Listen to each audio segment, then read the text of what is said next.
یا اسے گیلا کر لے، پانی سے گیلا رکھے، یا لعاب یا جو تھوک ہوتا ہے اس سے اپنی ناف کو تر رکھے،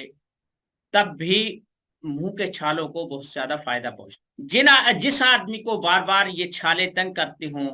ایک عرصہ تھا بچپن میں مجھے بھی چھالوں نے بہت زیادہ تنگ کیا تھا، مختلف دوائیاں لی تھیں، کوئی کچھ کہتا تھا کوئی کچھ کہتا تھا، پتہ نہیں تھا کہ کسی دن ہم بھی اس بارے میں رائے دیں گے، پڑھائیں گے، پڑھیں گے، لکھیں گے۔ وہ اللہ کی قدرت ہے۔ ترفلا جو ہوتا ہے، جس کا پیچھے بھی ذکر آیا ہے، میں نے ایک نسخہ لکھوایا تھا، ترفلا، مجیڈ، فولاد پتری، فلفل دراز وغیرہ، اس کا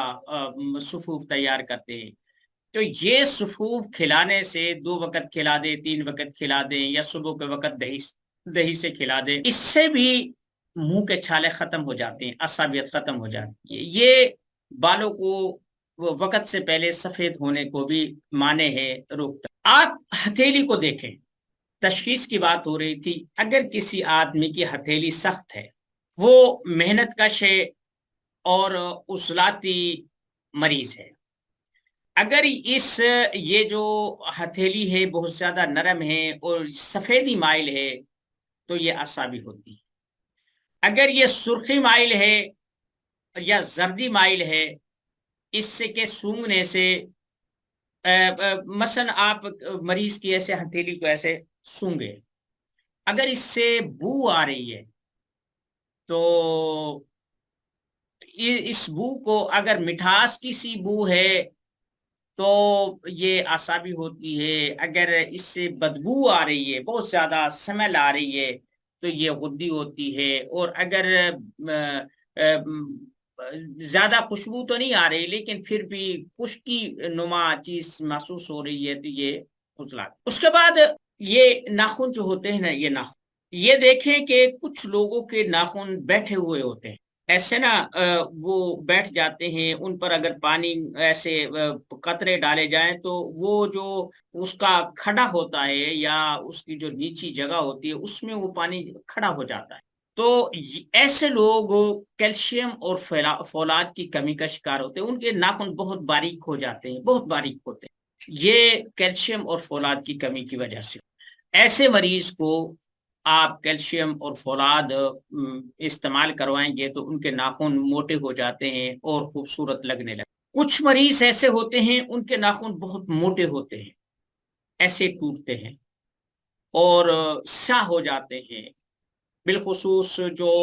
پاؤں کا انگوٹھا ہوتا ہے، اس کے ناخن تو بہت زیادہ موٹے ہو جاتے ہیں، سیاہ رنگ ہو جاتا ہے، نیچے سے بھی بس ایسے وہ ایسے ٹوٹتے ہیں، وہ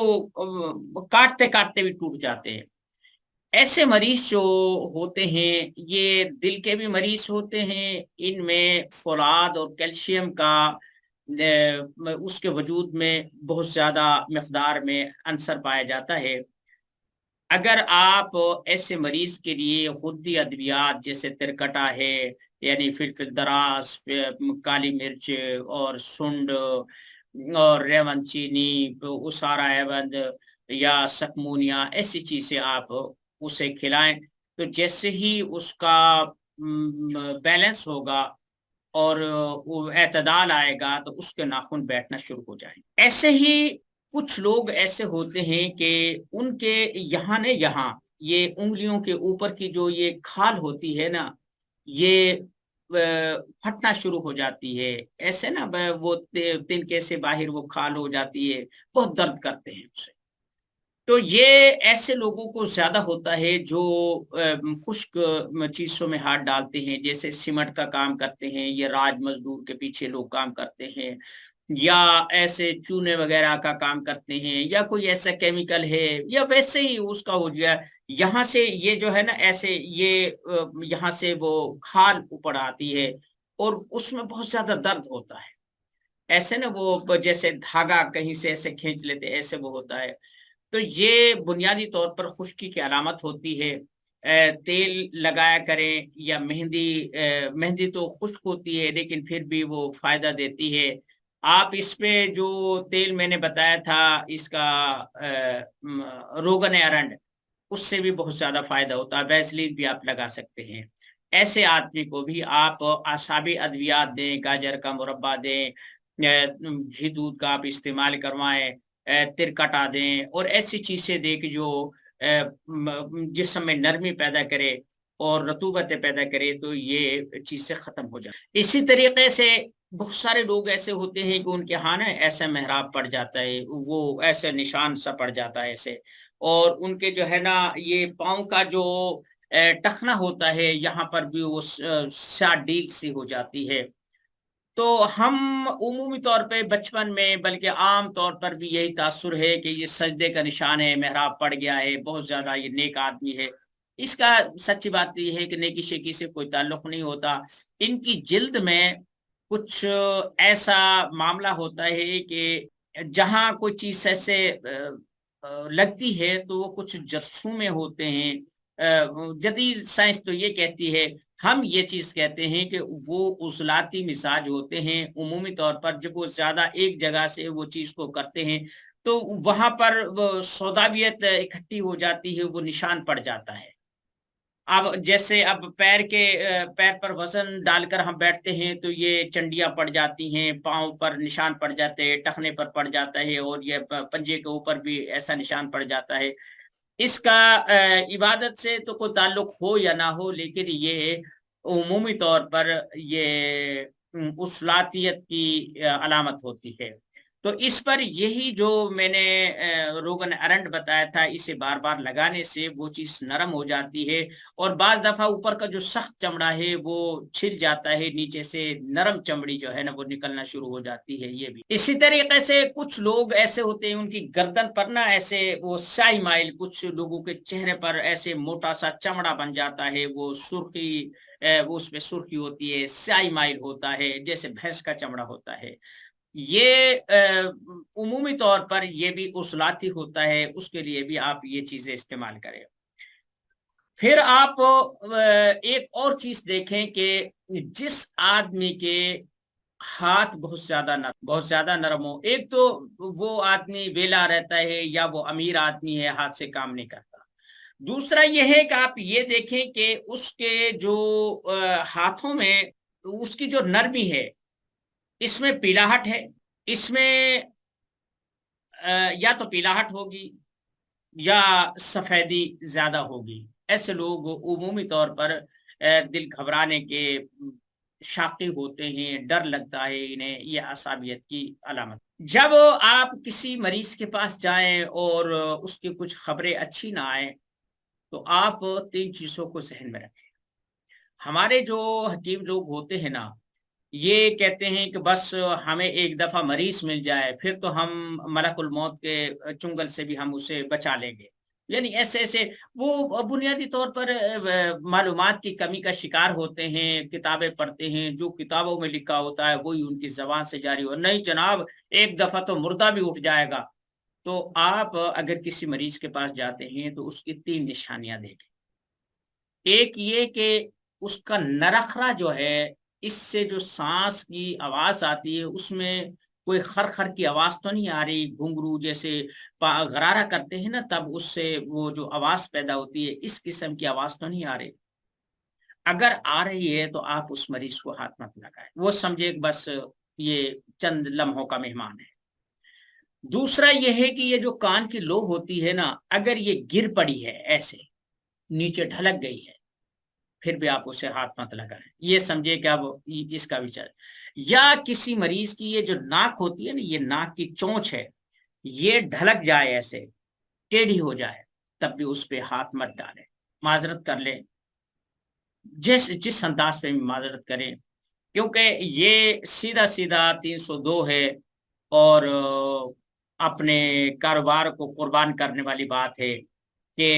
پتہ نہیں شفا تو ہونی ہے نہیں، ان سے کچھ ملنا یا نہیں ملنا، کم از کم یہ ضرور ہو جائے گا کہ آپ کی جب دوا دیں گے تو بندہ مر گیا تو کہیں گے اب بندے مار حکیم ہے، ٹھیک ہے؟ تو یہ کام کبھی مت کرے۔ تیسری اہم بات، چوتھی ایک اور اہم بات ہے، اس کی آنکھوں میں دیکھیں۔ اگر اس کی آنکھوں میں یہ جو اس کا جو شیشہ ہے اندھا ہو یا ایسا ہو، اس کے شیشے میں جب تصویریں دکھائی دیتی ہیں، عکس دکھائی دیتا ہے، تو یہ زندگی کی علامت ہوتی ہے۔ اگر یہ دھندلا جائیں اور عکس دکھائی نہ دے تو وہ آدمی مر گئے، کچھ سانسیں باقی ہیں تو کیا ہے، بہرحال وہ آدمی فارغ ہے۔ یہ میں نے آپ کو دو تین موٹی موٹی، ایک یہ کہ اس کے یہ نرخرے کا گھنگرو بولنے لگے، ناک ٹیڑھی ہو جائے، یہ جو لو ہے یہ گر جائے، آنکھیں پتھرا جائیں، ایسے مریض کو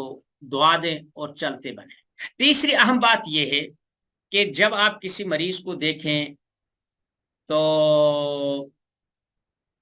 احتیاط کا دامن تھامے رکھیں۔ آپ کے پاس کتنا بھی تیر بہدف نسخہ ہو،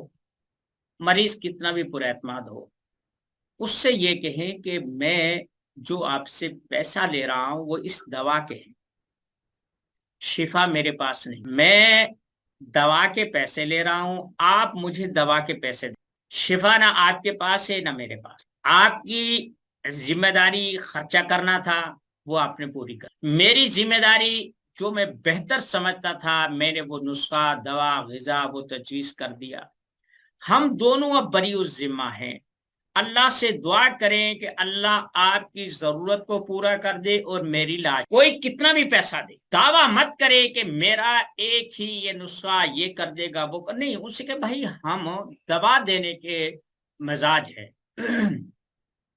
ہم شفا نہیں دے سکتے۔ مریض اس حالت میں ہو کہ اس کی گھبراہٹ نہ رہے، حال دوال جو ہے نا وہ مچا دے، اس کا دل اتنا دھڑکے کہ باہر آنے شروع ہو جائے اور وہ لوگوں کو پہچاننا بند کر دے، تو یہ بھی آخری نشانیوں میں سے نشانی ہوتی ہے۔ ایسے مریض کو بھی آپ دعا کریں، اس کی چمپی کریں، اس کے ہاتھ پاؤں دبائیں، اسے دبا مت۔ تیسری اہم بات یہ ہے کہ آپ کوئی بھی مریض جو خطرناک حالت میں ہو، حکیم، ڈاکٹر، ایسے لوگ انکار کر دیں، آپ کے پاس کوئی نسخہ موجود ہے، آپ سب سے پہلے اس سے کم مقدار میں دیں۔ کیوں؟ ممکن ہے کہ آپ کی تشخیص میں غلطی ہو جائے یا وہ کھانے پینے میں غلطیاں کر دیں، جتنی بھی غلطی ہوگی وہ مریض کرے، لواحقین کرے، ذمہ آپ کا ہی ہے، اس لیے دوا کی مقدار کو تھوڑا رکھیں۔ اور پھر بعض دفعہ ایسا ہوتا ہے کہ کوئی نسخہ بنا نہیں ہوتا، میرے ساتھ عمومی طور پر ایسا ہوتا ہے کہ میرے پاس کوئی مریض آیا، نسخہ موجود نہیں ہے، دو چار دوائیاں پڑی ہیں، ذہن میں ہوتا ہے کہ یہ فلاں چیز ہے، اس کا مزاج یہ ہے، اس کا یہ ہے، اس کا یہ ہے، اس کا یہ ہے، میں انہی چیزوں میں سے جو ہے نا وہ بنا کر اسے تیار کر کے دے دیتا ہوں۔ الحمدللہ بہت کم جو ہے نا مجھے شکایت کا موقع ملتا ہے، اللہ شفا دیتا ہے۔ لیکن جب ایسی کوئی چیز ہوتی ہے تو میں ان اجزاء کو لکھ لے، کاپی میں، ڈائری میں لکھ لیتا ہوں، بھائی اس میں میں نے ریون چینی ملائی ہے، اس میں میں نے اسارا ریون ملایا ہے، میں نے اس میں کالی مرچ ملائی ہے، اس میں کنب ہندی ملائی ہے، اس میں میں نے خشخاش ملائی، یعنی جو بھی کچھ ہے ان کو میں اجزاء کو ملے، وہ نسخہ بنے نہ بنے، لیکن آپ نے 10 دن کے لیے، 20 دن کے لیے، 2 ہفتے، 3 ہفتے، 4 ہفتے جتنے کے لیے دوا دی ہے، خدا نہ خواستہ اگر اس کا فون آتا ہے، کسی قسم کی کوئی شکایت پیدا ہوتی ہے، تو آپ کے پاس وہ لکھا ہوا ہو کہ میں نے اسے کیا دیا ہے۔ اگر وہ کسی قسم کی کوئی شکایت کرتا ہے تو آپ اپنے لکھے کی طرف رجوع کر سکیں اور ان کے سوالات کا جواب دے سکیں۔ مثلا ایک آدمی کہتا ہے کہ جناب آپ کی دوا کھائی، آپ نے اسے یہی ترکٹا یا ترفلا یا ایسی چیزیں اسے دے دی، آپ نے اسے یہ ترکٹا والا نسخہ دیا، اب یہ اس میں کوئی شک نہیں ہے، اس کا مزاج اللہ نے رکھا ہے کہ یہ رطوبتوں کو خوش۔ اگر کوئی آدمی یہ کہے کہ جناب میں نے آپ کا نسخہ کھایا اور کھانے کے بعد مجھے تو زکام ہو گیا، مجھے تو الٹیاں لگی، آپ کبھی اس کی تصدیق۔ اسی طریقے سے آپ کہیں کہ جناب میں نے آپ کا نسخہ کھایا، آپ نے وہ اسے ترکٹا دیا تھا، وہ کہے کہ جناب اس سے تو مجھے خشکی ہو گئی، مجھے قبض ہو گئی، آپ اس کی بات کبھی مت مانیں۔ کیوں؟ آپ کو معلوم ہے کہ آپ کی دوا کا دائرہ کار کیا ہے، آپ دوا جو دے رہے ہیں اس کے اثرات کیا ہیں۔ ہاں یہ ہو سکتا ہے آپ نے ترفلے والا نسخہ دیا، اس مریض نے آ کر شکایت کی کہ مجھے قبض ہو، یا اس نے کہا کہ بواسیر پہلے نہیں تھی لیکن اب مجھے شکایت ہے بواسیر کی سی، میرا گلا خشک ہونے لگ گیا ہے اور قبض کی شکایت ہونے لگ گئی ہے، اور وغیرہ وغیرہ ایسی چیزیں، تو آپ کہیں گے ہاں یہ اس نسخے کا خاصہ ہے کیونکہ یہ خشکی پیدا کرتا ہے، تو اس آدمی کے ساتھ یہ کام ہو گیا۔ اسی طریقے سے آپ نے کوئی اعصابی دوا دی، بالفرض آپ نے یہ نوشادر، سہاگا، جوکھار وغیرہ اور یہ چیزیں آپ نے پیس کر دی اور بتا دیا کہ جناب آپ یہ استعمال کریں۔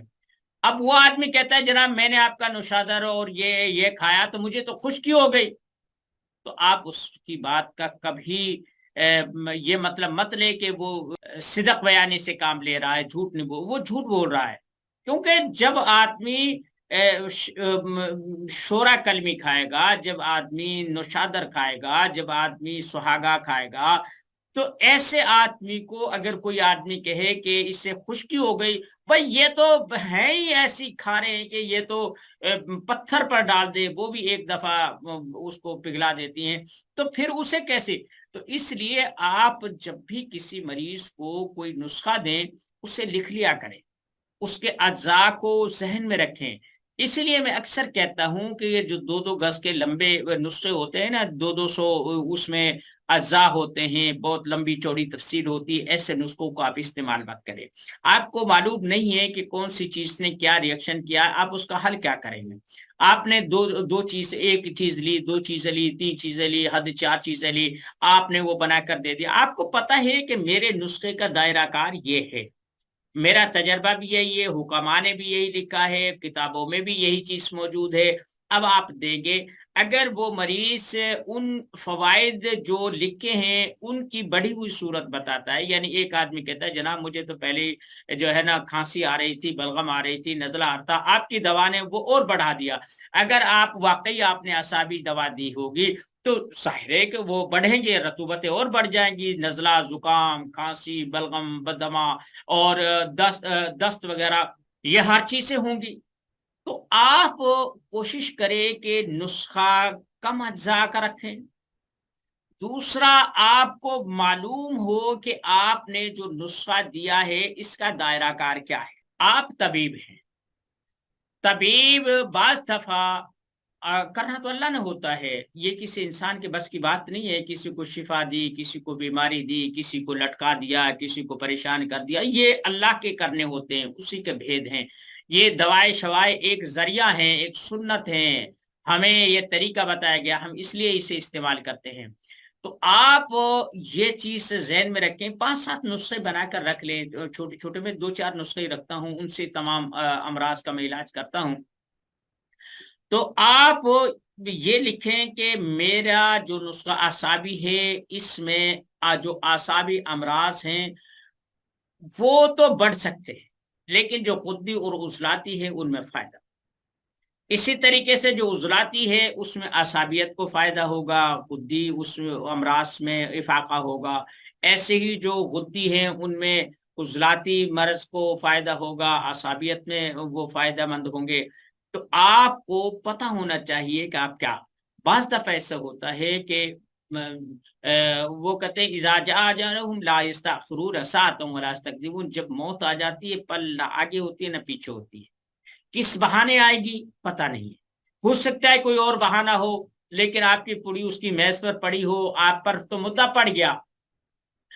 اگر کوئی ایسی نوبت آ جائے تو آپ کے پاس وہ نسخہ لکھا ہوا ہو، خدا نخواستہ لیبارٹری ہوتی ہے، کہیں کوئی چیکنگ ہوتی ہے، کہیں کسی کا ایسا کوئی قضیہ بن جاتا ہے، تو آپ شرح صدر سے یہ کہہ سکے جناب میری دوا یہ تھی، اس نے جو دوا کھائی ہے اس کی آپ لیبارٹری کروا لے، جو باقی جو اس کے پاس دوا پڑی ہے، پڑیاں پڑی ہیں، آپ انہیں بھی چیک کروا لے، ان میں یہ اجزاء میں نے کام میں لائے ہوں، یہ اجزاء اس میں استعمال ہوئے ہیں، اور ان اجزاء کا یہ جو اس کے ساتھ جو مریض کے ساتھ معاملہ ہوا ہے اس کا کوئی تعلق نہیں ہے۔ یہ کبھی نہ کبھی زندگی میں خدا نخواستہ حادثات ہو جاتے ہیں، تو آپ کو پتہ ہونا چاہیے ایسے ہے۔ میں بہت چھوٹا تھا، چھوٹا کیا تھا بلکہ میری شادی ہو گئی تھی، لیکن حکمت اور عملیات کے میدان میں تجربات کے لحاظ سے بہت چھوٹا تھا۔ تو میرے پاس ایک مریض آیا، اس وقت 10-20 روپے بھی بہت زیادہ رقم ہوا کرتی تھی، خرچے تھے نہیں۔ تو مجھے کہنے لگا کہ فلاں آدمی کو الٹیاں بند نہیں ہوئی، ہسپتال سے بھی آ گیا، وہ باٹا فیکٹری کا ملازم تھا، سرکاری اسے سہولت میسر تھی میڈیکل کی، لیکن انہوں نے جواب دے دیا، انہوں نے کہا اسے گھر لے جاؤ، ہم اس کی قید۔ میں نے کسی کتاب میں پڑھا تھا جناب، یہ جو پیپل ہوتا ہے نا، بورڈ اور پیپل، پیپل جو ہوتا ہے اس کے جو اوپر کا چھلکا ہوتا ہے نا، جو موٹا موٹا سا خشک باہر اتر جاتا ہے، اسے جلا کر جب یہ جل رہا ہو، کچھ شعلہ بن جائے، کچھ دھواں ہو، تو اس کو پانی میں بجھا لے، اور وہ پانی سیپ لے کر گھونٹ گھونٹ لے کر کے والے مریض کو، جسے اعصابی، یہ اعصابی تو اب پتہ چلا، اس وقت نہیں تھا، وہ اسے پلائے تو اس کو کھانا ہضم ہونے لگ جاتا ہے اور الٹیاں نہیں آتی۔ میں نے یہ کیا، الحمدللہ اس وقت بہت اچھے نتائج ہوئے، یہ میرے مجربات میں ہوا۔ بعد میں پتہ چلا کہ یہی خاصیت کی دیسی کی کر کے اس میں چھلکے میں بھی ہے، یہ بڑھ کے اس میں بھی ہے، یہ ارجن کے درخت میں بھی ہے، یہ اگر آپ کوئی اینٹ روڑھا آگ پہ گرم کر کے اسے بجھاتے اس میں بھی ہے، کوئی یہ جو لوہے کا کوئی ٹکڑا لے کر یہ آگ میں سرخ کر کے یہ بھی بجھا لے، اس سے بھی خیر رک جاتی ہے، یعنی اس میں قابض اثرات آ جاتے ہیں۔ اس کے بعد پھر 7-6 مہینے کے پیچھے پھر اسے کوئی مرض ہوا، تو وہ مجھے کہنے لگا کہ مجھے نوشادر اچھا نہیں لگتا، مجھے اسے الرجی ہے، مجھے اس میں جو ہے نا تکلیف ہوتی ہے۔ لیکن میرے سامنے نوشادر کی لمبی چوڑی فہرست تھی،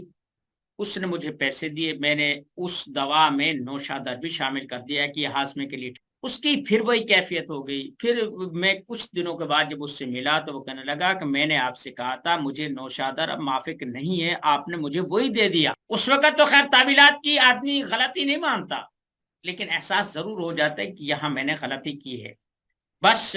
یہ کچھ تجربات تھے جو میں نے آپ کے ساتھ شیئر کیے ہیں کہ جب آپ مریضوں کو ٹریٹ کریں، مریضوں کا علاج و معالجہ کریں تو کیسے انہیں پہچانیں، اور ان کے نسخہ جات میں آپ نے کیا کیا احتیاط اور ایسی احتیاطی تدابیر استعمال کرنی ہے کہ جن سے کم از کم اگر فائدہ نہ ہو تو آپ کی جان اور آپ کی شخصیت سلامت رہے۔ اگر ایک مریض آپ سے بھاگ گیا کوئی بات نہیں، مریضوں سے دنیا بھری پڑی ہے، آپ کسی کے پیچھے مت چلے۔ میرا خیال ہے کہ آج کی کلاس اتنی کافی ہے۔